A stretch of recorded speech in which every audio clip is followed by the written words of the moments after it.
Well, we run two business courses here, the BA and the MBA. Which course were you interested in? First, you have some time to look at questions 1 to 3.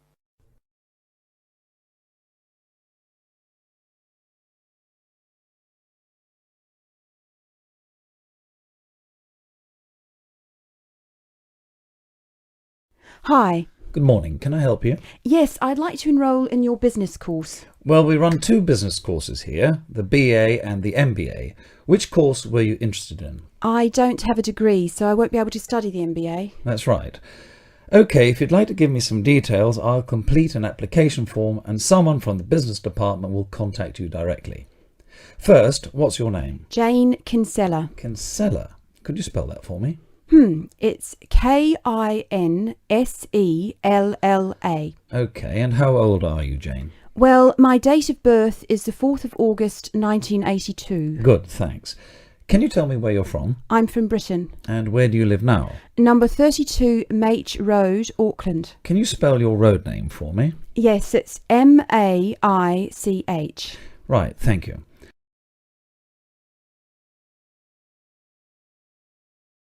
Before you hear the rest of the conversation, you have some time to look at questions 4 to 10.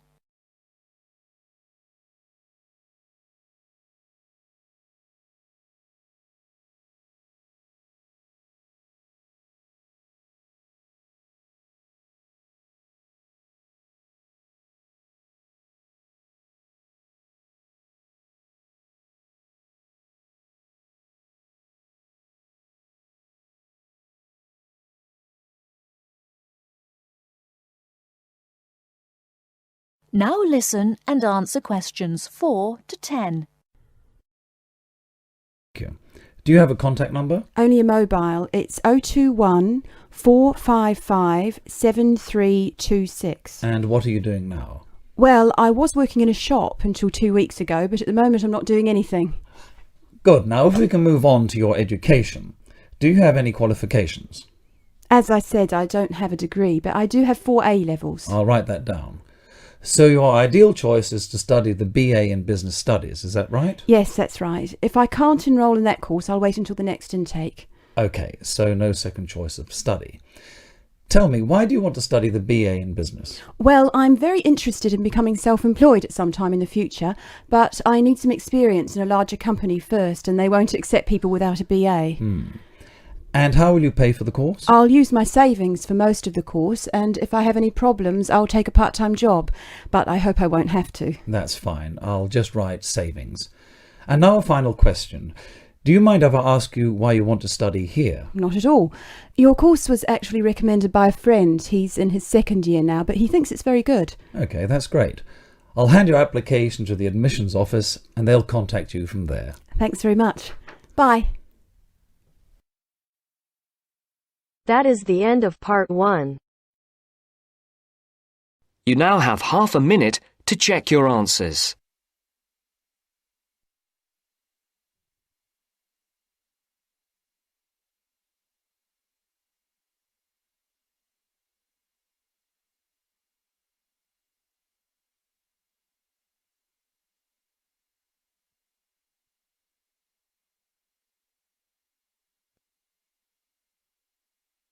Now turns to part 2.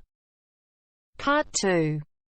She's going to talk to us today about the pleasures of running her own business. First, look at questions 11 to 14.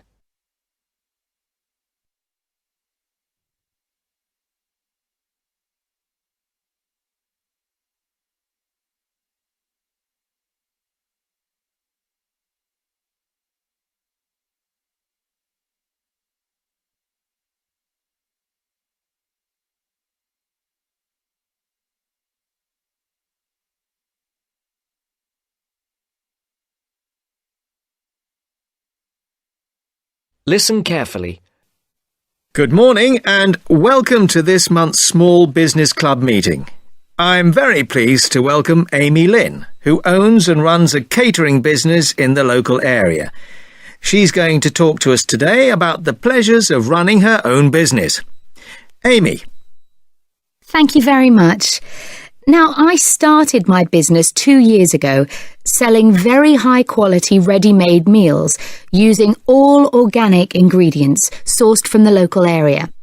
And I have to say, it has been the happiest time of my life, with sales doing extremely well. I've had to work very hard, and this has meant a rather limited social life. But I really value the fact that I'm my own boss, and I can decide what I do, when I think I'm ready to try something new and creative, and when to continue with what I'm doing, and so forth. Now, I got the idea to produce these dishes when I was visiting a local supermarket, and I looked at what was on offer in the ready meals section. Lots of low-quality, unhealthy packs. And I thought, I could do so much better. I discussed it with friends. Some of them thought it was a great idea, and others thought there wouldn't be a big enough market for such expensive products. But I went ahead with my idea anyway. And as I say, it's been very successful.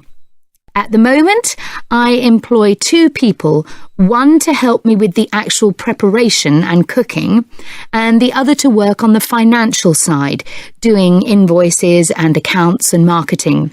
My business is expanding, but I'm not ready to employ anybody new just yet. At the moment, I'm negotiating with a local organic farmer who would like to sell my meals at his farm shop. We've already agreed that I will sell in his shop in the new year, but I just don't know how much. It probably won't be enormous. My sales in total at the moment are only about £7,000 a month, and at least for the next few months, I don't plan on increasing that. I think the thing which will make me take on new staff is if I just feel too exhausted and stop enjoying what I'm doing. And plans for the long-term future are a little vague at the moment. I've been thinking that in a couple of years' time, I'll start to sell on the internet. My sales will increase quite a bit. I won't advertise because that might mean I would expand so fast that I couldn't continue to use all organic ingredients, and I'm very anxious to go on doing that. But I think I'll need a bigger kitchen and packing area, otherwise we'll get very cramped. Before the broadcast continues, look at questions 15 to 20.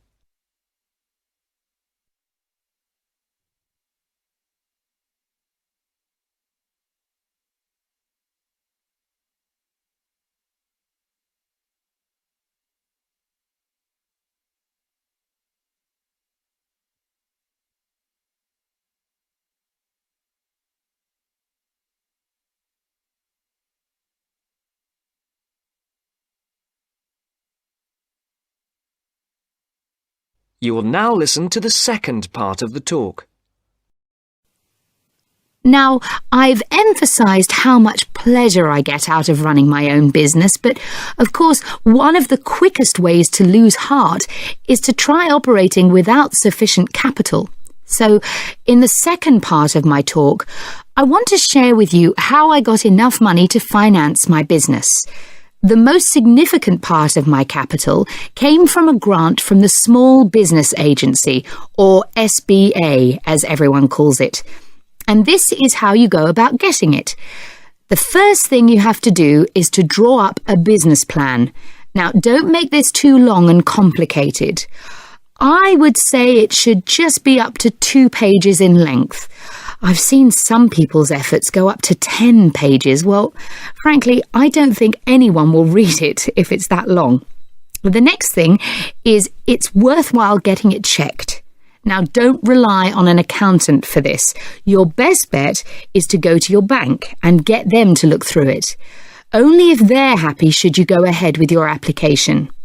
If all is well, then you should finalise your submission. Then your next step is to send it to the SBA.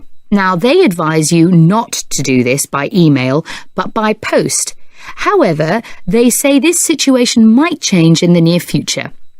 So, when the SBA receive your grant application, they'll judge whether your business idea is interesting, that is, likely to benefit from their grant. If they think it's good, they'll invite you to interview. And then the successful candidates can get a maximum of £20,000. I got £18,000, which wasn't quite the top amount, but still enormously useful, as you can imagine. Now, if there are any questions, I'll be happy to answer them. That is the end of part 2. You now have half a minute to check your answers.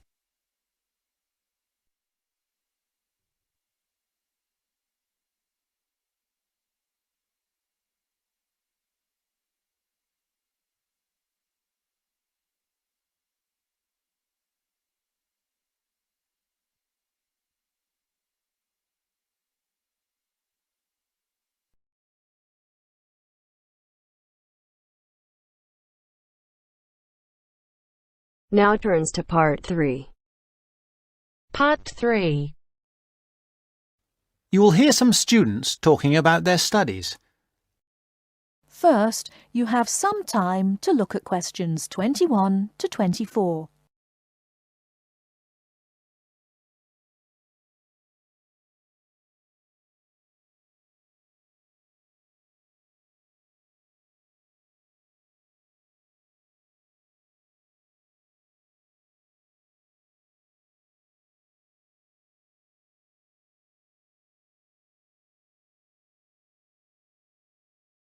Now, listen carefully and answer questions 21 to 24.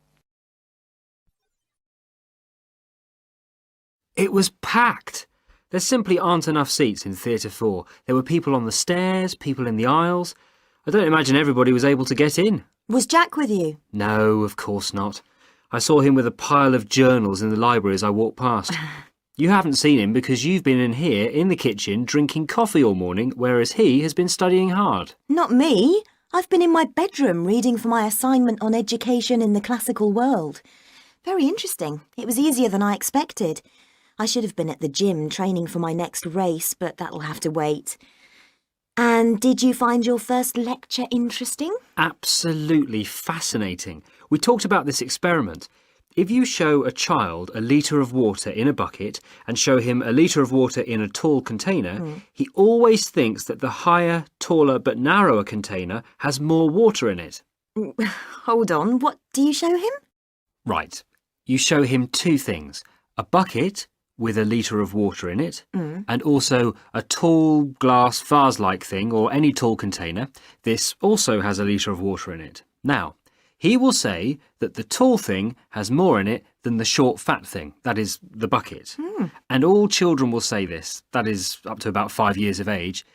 You can then actually pour a litre of water from the bucket into the taller, narrower container, and the child will still say that the tall container contains more water, even though he's just seen the water come out of the bucket. And what's the point of that? Is it about measurement? No, it showed how children are quite unable to think logically. It's connected with my assignment. It's about cognitive development of young children over time. That's to say, it's about how they think. But didn't you do that assignment last year? No, I didn't. You see, I missed out on the first year when I changed subject.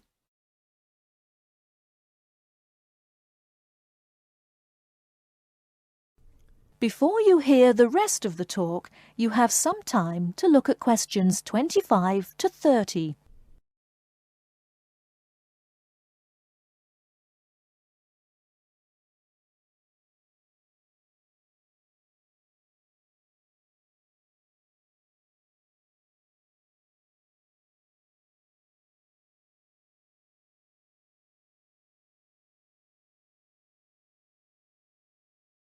Now listen and answer questions 25 to 30. I started psychology in the second year, which is where I am now. Lucky you. I'm not so sure. I've missed out on a lot of the basic stuff like that, and I will have to catch up in my own time, so I'm relying on you. Oh yes, I remember. What did you study before you changed? I studied law. Why didn't you continue? I found some of the subjects interesting enough. In fact, the criminal area was fascinating in general, but a lot of the law is very technical. It's full of little details which can be very difficult to understand. And I've got a terrible memory too. I could never get all the rules and exceptions into my head. My number one hate really was international trade, which was a minefield of rules and exceptions. In fact, I think it was a complete nightmare. But law is such a popular subject. Lots of people would like to study it. I'm sure they would, but they often don't realise that it's very book-based. You spend most of your time reading about famous cases sitting in a stuffy library, and very occasionally you get out to a lecture or maybe a seminar. What do you find that's better about psychology? Most of all, I like the experimental psychology we have to study. This involves doing something, so it's practical, and with any luck you can make a small, okay, very small, contribution to knowledge. And it is so useful in many careers, for example, business, commerce, education. Law is too, you know. Yes, but the training is so long. You have to spend at least another 2 years on a professional practice course before you can start working. No, I'm happy with psychology. Well, as a psychology student too, I must say I agree with absolutely everything you've said, of course.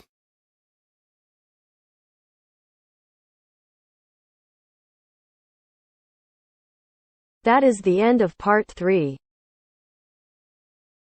You now have half a minute to check your answers.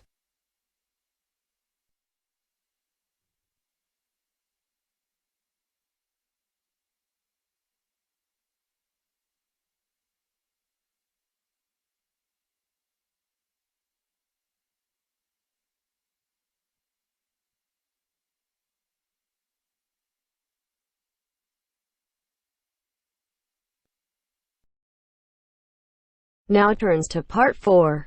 Part 4. First, you have some time to look at questions 31 to 40.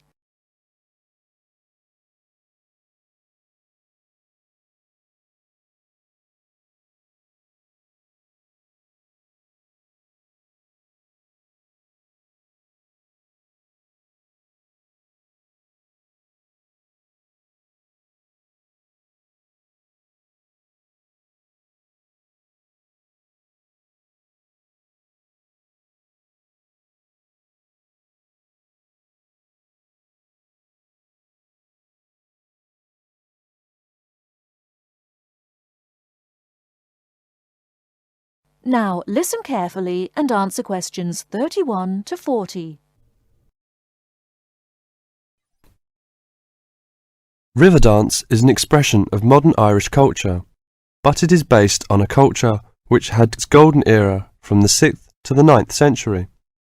Before that period, Irish culture was oral and based on a love of complicated stories and poetic styles. But in the 6th century, something wonderful happened. Writing was introduced by missionaries. From then on, the culture of Ireland began to develop in ways impossible before and had considerable influence in Northern Europe in the period up to the 9th century. With the invasions which began in the 9th century, this golden age collapsed and there never was any real recovery. There were no wealthy kings to sponsor the poets and scholars, so the tradition survived only in a form which the peasants liked. The love of story and song did not die, but no real attempt was made to find a distinctive Irish style until the end of the 19th century, when Irish nationalism began to influence writers, in English called Anglo-Irish literature. There are many famous writers from that period. There is also William Butler Yeats, George Bernard Shaw, and Samuel Beckett, all of whom have received the Nobel Prize for Literature. In all, Ireland has received the Nobel Literature Prize 4 times. When you consider we have only a population half the size of Beijing, you see how unusual that is. Now, let me talk about the music. The Irish love of music has succeeded in surviving the change from Irish, the native language, to the language of the invader, and has once more begun to blossom and become influential outside the country. Irish music was reduced to being the language of the country people and was dying out as people moved to the cities. Young city people did not want to listen to peasant music, although we were all told it was important. Some efforts were made to make it attractive to city people, but largely without success. More recently, this has begun to change, and since the 1980s has taken off. But modern Ireland has been looking for more than just a revival of traditional music. Many of the most famous popular singers in the world are Irish: U2, Enya, the Cranberries and many others. There are 10,000 people employed in Ireland in the music industry. Riverdance is an expression of that new interest in the old and that ability to understand the new.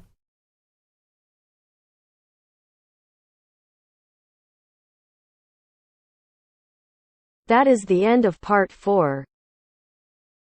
You now have half a minute to check your answers.